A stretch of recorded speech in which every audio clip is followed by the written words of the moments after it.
All right, today we're going to dive into a framework that's all about transforming teaching from, a static set of rules into a dynamic, living art form. We're going to explore how to move beyond just following the manual and learn how to truly read the room.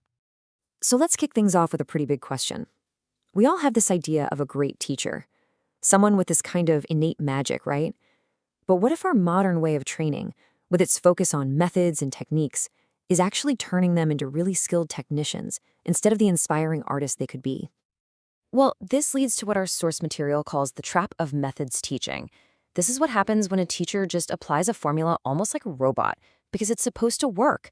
The method itself might be great, but it's totally disconnected from the actual energy of the students in that specific room, and it can make the whole classroom just feel, well, lifeless. So, what's the alternative to this robot teaching? The idea here is something powerful, the living curriculum. It's described as a soul expression that comes from a teacher's deep, intuitive feeling for their class. And this is the key thing to get.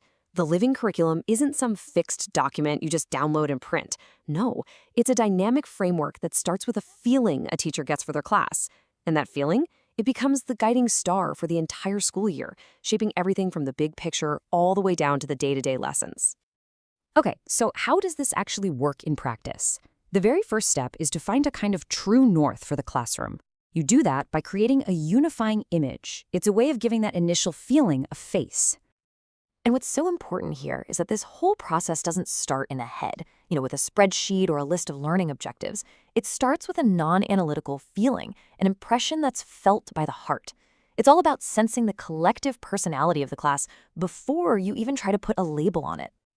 So that feeling is allowed to grow, and then it kind of blossoms into a single powerful image.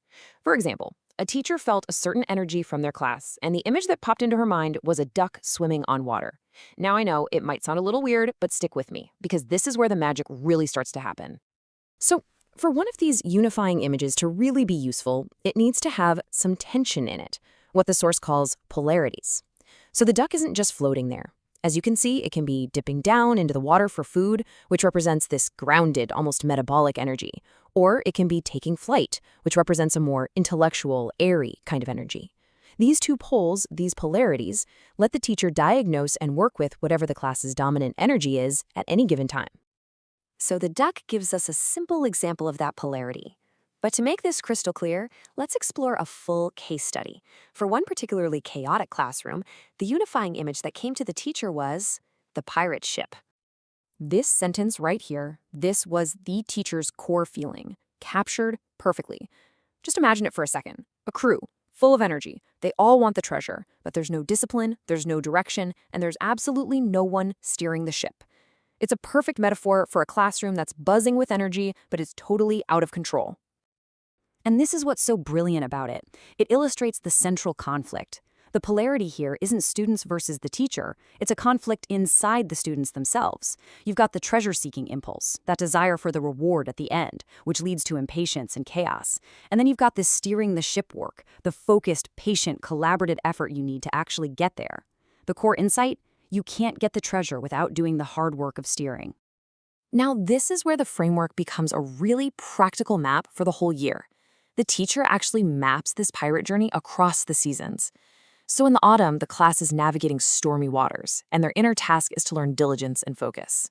In the winter, they hit the doldrums, where progress feels really slow, and that teaches the crew patience. And then in the spring, they catch the moving currents, learning to work with new momentum. The metaphor literally provides a story, a narrative, for the entire school year. Okay, so that's the year-long voyage, but how does this big, grand metaphor actually shape a single lesson? Let's zoom in from the yearly map to the daily navigation of the ship. So the teacher develops two kinds of practical approaches. To counteract that impatient treasure-seeking, she uses what she calls the time arts, things like clapping out a rhythm or using very deliberate pauses in her speech to ground the class in the present moment. And to build that steering capacity, she uses the space arts, cultivating attention to where things belong, whether that's neat handwriting on a page or organized student groups. It all fosters discipline. And the daily lesson itself follows this beautiful three-part structure. First, you engage their feeling, using stories and songs to calm the stormy waters of their inner world. Second, Once they're calm, you direct their will into focused, rhythmic work. And only then, third, can true thinking and real understanding emerge naturally, like a current carrying the ship forward. The point is, you can't force it. You have to create the right conditions first. And this whole metaphorical approach is incredibly flexible. For diagnosing issues in math, for example, the source offers another cool image, the stag. The stag represents a student's natural, intuitive grasp of numbers, their pure, untaught number sense. But sometimes that intuitive stag gets caught in the brambles, the confusing, arbitrary rules and algorithms of formal math class. So if a student is stuck, the teacher's job isn't to just reteach the rule, it's to ask, is the stag itself lost, or is it just tangled up in the brambles? The goal is to free the student's natural intuition first. Okay, so when you put all of this together, you start to see what this framework really means for the teacher. It's about a massive, profound shift in their role, moving from being a technician to becoming an artist. Adopting this living curriculum mindset really transforms a teacher. They learn to take old methods and renew them with fresh insight. They stop just blindly following the lesson plan and start actually reading the weather of the classroom in real time. They become a captain who skillfully steers the vessel and an artist who shapes the entire journey. And this right here, this is the ultimate destination of this entire framework. As the source says, the teacher is no longer a technician applying static methods. They become a captain, a transformative artist. And that leaves us with one final question to think about. And this isn't just for teachers, it's for any of us leading a group. Beyond the grades, or the deadlines, or the profits, what is the true treasure that your classroom, your team, or your project is really seeking? The answer to that, well, it might just change how you decide to steer the ship.